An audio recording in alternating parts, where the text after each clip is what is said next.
difficult economic conditions we're experiencing, as well as an acknowledged loss of public trust in business, much of that due to the fact that business has had an excessive focus on short-term financial goals achieved by any means, there's clearly a need to look afresh at what the values are that govern business. There's also a need to encourage and support entrepreneurial activity, which, if it's successful, will enable a country's economy to grow and also to provide a lot more employment, especially for young people. And it seems quite important that these new ventures are built on the foundation of fine values. Our aim is to show that business can be ethical and effective, principled and profitable, conscious and commercial.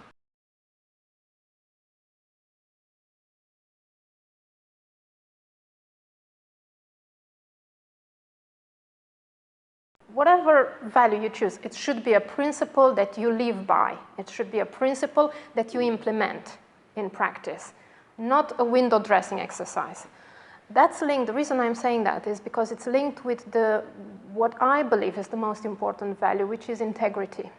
Integrity understood as consistency between what you say, what you declare, what you put in your memorandum of association, or what you put on your website, what you put on your leaflets, when you have marketing meetings, etc. And what you actually do in practice is between your words and your action. Mark Twain once famously said, "These are my values, and if you don't like these, I've got these values." So the variability in values is what some people like to adopt, but I've never wanted to do that. And I've always wanted to say, well, what are core values to me? And one core value to me is persistent generosity. I always believe it's more important to keep giving.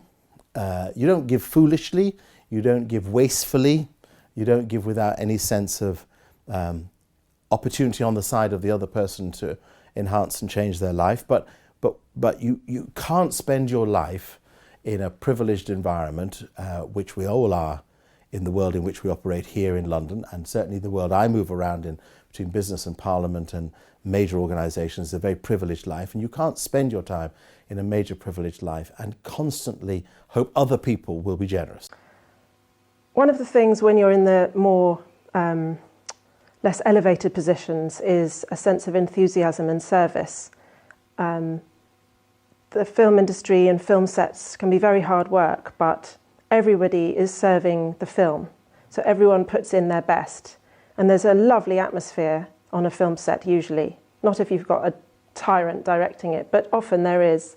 On a film set, it's like ants scurrying around and everyone's normally doing their best and has a craft or a technology, and they are doing it to their utmost to serve the idea of the film. And I found that very inspiring and a great camaraderie. So the values in the earlier positions were of enthusiasm and service. That I did were really took me years of stubborn sticking at it and dealing with, that didn't go right, was okay, so I'll try something else. Really a determination to make something happen. And the sort of timescales I was working on, I was very keen to get the company co-owned by the staff. And that took me 11 years. And that's a long time to be struggling with something that most people think is a bit sort of crazy anyway. To me, it's part of my values in life. I think it's right to share one's wealth in the same way as we share the risks. I would say entrepreneurs are restless innovators. There's constant, non-stop innovation. And you come up with an idea and you want to make it happen quickly. And in that process, you have to have a bit of patience.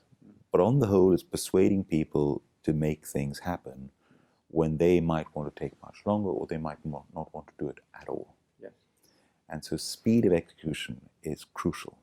That momentum is crucial. Being bold and doing things which other people say are impossible. Well, I think firstly ethics is very important really for two reasons. The first of which is, it's very much like a moral compass. Okay?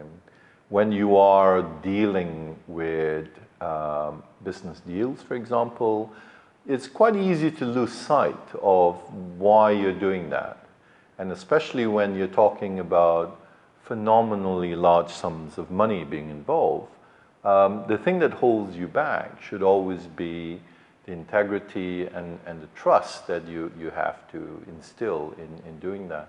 So that ethical debate really is really about your own sense of value and what you hold in high esteem.